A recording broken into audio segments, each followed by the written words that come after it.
New tax regime से यदि आप अपना टैक्स कैलकुलेशन कर रहे हैं तो आप काफ़ी टैक्स बचा सकते हैं, क्योंकि इस वित्तीय वर्ष में 2023-24 में यदि हम न्यू टैक्स रिजीम को देखें तो इसमें कुछ संशोधन किया गया है, कुछ चेंज किया गया है। चेंज में जैसे इसमें सेक्शन 80CC D2 ऐड किया गया है। इसके अतिरिक्त इसमें रिबेट भी मिलने लगी है। साथ ही यदि हम देखें तो मार्जिनल रिलीफ भी आपको न्यू टैक्स रिजीम में देखने के लिए मिल जाएगी। तो काफ़ी कुछ चेंज हुआ है। साथ में हम देखें तो इसके स्लैब में भी परिवर्तन किया गया है। वीडियो शुरू करने से पूर्व एक निवेदन है कि वीडियो को कृपया कर पूरा देखें, पूरा सुन लें, क्योंकि आधी अधूरी जानकारी से कंफ्यूजन की स्थिति निर्मित हो जाती है, असमंजस की स्थिति निर्मित हो जाती है।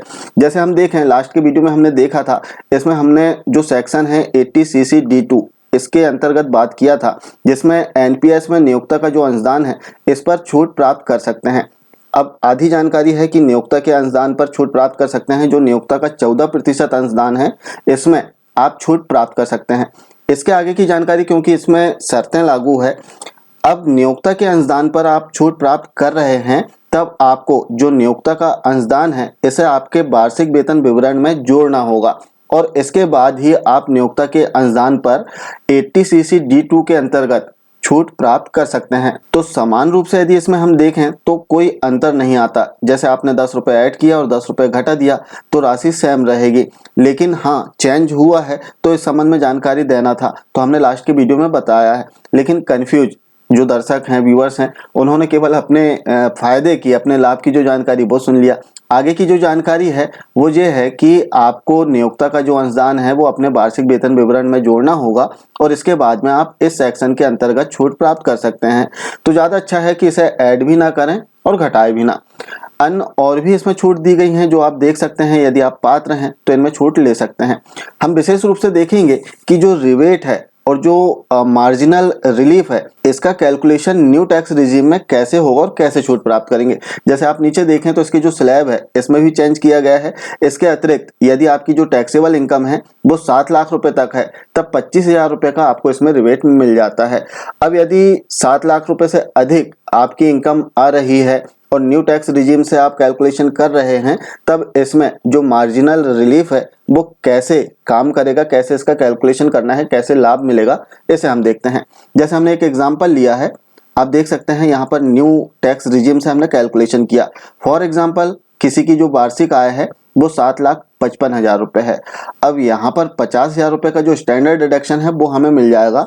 स्टैंडर्ड डिडक्शन के बाद में जो हमारी टैक्सेबल इनकम आई है वो 7,05,000 रुपए। अब यहाँ पर यदि हमारी जो टैक्सेबल इनकम है वो 7 लाख रुपए होती तो हमें जो रिबेट है 25,000 रुपए का वो मिल जाता, लेकिन 5,000 रुपए अतिरिक्त हो गया है हमारा। तब ऐसी कंडीशन में हमें टैक्स जो है बहुत ज़्यादा लगेगा। जैसे आप देखें तो 25,500 रुपए हमें टैक्स लगेगा, क्योंकि इसमें हमें जो रिबेट है रिबेट नहीं मिलेगी। रिबेट क्यों नहीं मिलेगी? क्योंकि 7 लाख रुपए से अधिक हमारी टैक्सेबल इनकम हो चुकी है। अब ऐसी कंडीशन में इस वित्तीय वर्ष में एक नया चेंज किया गया है न्यू टैक्स रिजीम में, जिसके अंतर्गत मार्जिनल रिलीफ आपको दिया जा रहा है। अब मार्जिनल रिलीफ क्या है इसे हम समझ लेते हैं। जैसे आप यहाँ पर देखें 7,05,000 रुपए टैक्सेबल इनकम है। इसका जो कैलकुलेशन किया गया न्यू टैक्स रिजीम के अंतर्गत, तो इसमें जो टोटल टैक्स आया आपका 25,500 रुपए। लेकिन यदि 5,000 रुपए हमारी इनकम कम हो जाती तो हमें टैक्स बिल्कुल भी नहीं लगता, जीरो हो जाता। तो ऐसी कंडीशन में 5,000 रुपए जो अतिरिक्त है इसमें आपको मार्जिनल रिलीफ मिल रहा है। अब इसे हम डीपली नहीं, एकदम समान शब्दों में समझने का प्रयास करते हैं। जैसे 5,000 रुपए यहाँ पर अतिरिक्त राशि हुई है और जो अमाउंट आया है टैक्सेबल इनकम जो आया है इसमें आपने जो कैलकुलेशन किया है वो निकल कर आ गया है कि इतना टैक्स हमें लग रहा है। तो इस सत्र में जो चेंज किया गया है मार्जिनल रिलीफ में, इसमें बताया गया कि जो आपका टैक्स आ रहा है और जो अतिरिक्त राशि है इनमें से जो भी कम राशि होगी उसको आपको टैक्स में कैलकुलेट करना है। जैसे हम यहाँ पर देखें तो 5,000 रुपये अतिरिक्त राशि है, तो 5,000 रुपये आपने ऐड कर लिया और इसका 4% जो शिक्षा उपकर है वो कैलकुलेट कर लिया 200 रुपये। 5,000 का 200 रुपये ही आएगा और इस प्रकार से इन दोनों को जोड़ देंगे तो 5,200 रुपये आ जाएगा। तो यहाँ पर हम देखें 25,500 रुपये इसका टैक्स आ रहा है और यहाँ पर जो अतिरिक्त राशि है इसे जोड़ते हुए 5,200 रुपये। इन दोनों राशियों में 5,200 रुपये कम है तो 5,200 रुपये आपको टैक्स देना होगा। अर्थात जो आपका टैक्स कैलकुलेट होकर आ रहा है इसमें, और जो अतिरिक्त राशि है इसमें शिक्षा उपकर जोड़ते हुए जो भी राशि कम हो रही है वो आपका टैक्स कहलाएगा। एक और एग्जांपल हम लेते हैं, जैसे यहाँ पर 7,55,000 रुपए है, जैसे इसे हम 7,60,000 रुपए कर देते हैं और इसके बाद में आप देखेंगे कि जो अतिरिक्त राशि है वो 10,000 रुपए हो गई। जैसे आप यहाँ पर देख सकते हैं टैक्सेबल इनकम है 7,10,000 रुपए। अब 10,000 रुपए अतिरिक्त हो गई है, 7 लाख यदि राशि रहती तो आपको रिबेट मिल जाती और आपको टैक्स नहीं लगता, लेकिन 10,000 अतिरिक्त राशि हो गई है। तब करना क्या है, जो अतिरिक्त राशि है उसे आप ऐड करें और इस राशि में 4% शिक्षा उपकर जो है इसे जोड़ देना है। तो इस प्रकार से 10,000 और 400 रुपए शिक्षा उपकर, इन दोनों को जोड़ेंगे तो 10,400 रुपए।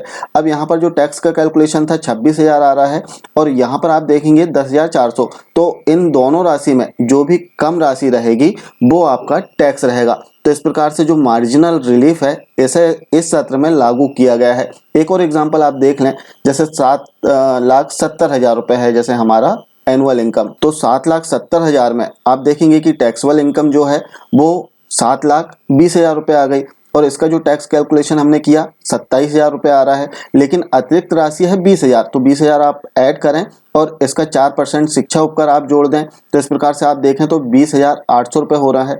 अब यहाँ पर जो टैक्स आ रहा है आपका 27,000 और यहाँ पर जो अतिरिक्त राशि है वो 20,800, इन दोनों में जो कम राशि है 20,800 रुपये वो आपका टैक्स होगा। तो न्यू टैक्स रिजीम में इस वर्ष यदि हम देखें तो मार्जिनल रिलीफ ऐड किया गया है। अब यदि आप मैनुअल इसकी गणना करेंगे तो इसकी जानकारी आपको होना जरूरी है, क्योंकि यदि आपको इसकी जानकारी है तो आप इसमें छूट प्राप्त कर सकते हैं, जो टैक्स है आपका वो बचा सकते हैं। तो निवेदन है कि इसमें जो चेंज किया गया है, लास्ट के वीडियो में भी हमने बताया था कि 80cc D2 में चेंज किया गया है, लेकिन पूरी जानकारी, पूरा जो वीडियो है व्यूअर्स नहीं देखते हैं और केवल अपने काम की चीज़ की हाँ छूट मिलेगी और केवल उससे आपने एक्सेप्ट कर लिया, लेकिन ऐसा नहीं है, शर्तें लागू होती है इनकम टैक्स के लिए। अब आपको किस रिजीम में अधिक लाभ हो रहा है वो तो आपको कैलकुलेशन करके ही देखना होगा, न्यू टैक्स रिजीम में आपको लाभ हो रहा है या फिर ओल्ड टैक्स रिजीम में। जैसे हम इस अमाउंट का कंपेयर करके देखते हैं, 7,70,000 रुपए जो एनुअल इनकम है, इस पर ओल्ड रिजीम और न्यू रिजीम दोनों में आप कंपेयर करके देख सकते हैं। हम 7,70,000 रुपए में कंपेयर करेंगे तो ओल्ड रिजीम में हमने 7,70,000 रुपए जो वार्षिक आय है वो ऐड कर दिया। इसके बाद में 50,000 का स्टैंडर्ड डिडक्शन मिल जाएगा। इसके अतिरिक्त और भी जो छूट है यदि आपके पास में हो तो आप इसमें ऐड कर लें। जैसे हम इसमें 80C में पूरा 1,50,000 रुपये ऐड कर लेते हैं, इसमें छूट ले लेते हैं। इसके बाद में अन्य और भी सेक्शन है, जैसे 80cc D1B, इसमें 50,000 रुपये तक आप NPS में छूट ले सकते हैं, लेकिन शर्तें लागू हैं। तो आप देख लें यहाँ पर यदि आप पात्र हैं तो ऐड कर सकते हैं अमाउंट। अब जैसे हमने इस अमाउंट में जो 80C है इसका पूरा 1.5 लाख रुपए घटा दिया। इसके बाद में आप देखेंगे कि ओल्ड टैक्स रिजीम में हमें 27,560 रुपये टैक्स लगेगा। वहीं न्यू टैक्स रिजीम की यदि हम बात करें तो न्यू टैक्स रिजीम में आपको 20,800 रुपये टैक्स लगेगा। आप देख सकते हैं सेम अमाउंट में 7,70,000 में आपको 20,800 रुपये टैक्स लगेगा न्यू टैक्स रिजीम में, जबकि ओल्ड टैक्स रिजीम में थोड़ा अधिक टैक्स लग रहा है। तो आपको कंपेयर करके देखना होगा, दोनों में कैलकुलेशन करना होगा कि आपको किस में बचत हो रही है, किस में कम टैक्स लग रहा है, और उस आधार पर आपको अपने टैक्स की गणना कर देना है। तो आशा है जानकारी आप समझ पाए होंगे। मिलते हैं कुछ इसी प्रकार की जानकारियों के साथ में नेक्स्ट वीडियो में। तब तक के लिए जय हिंद।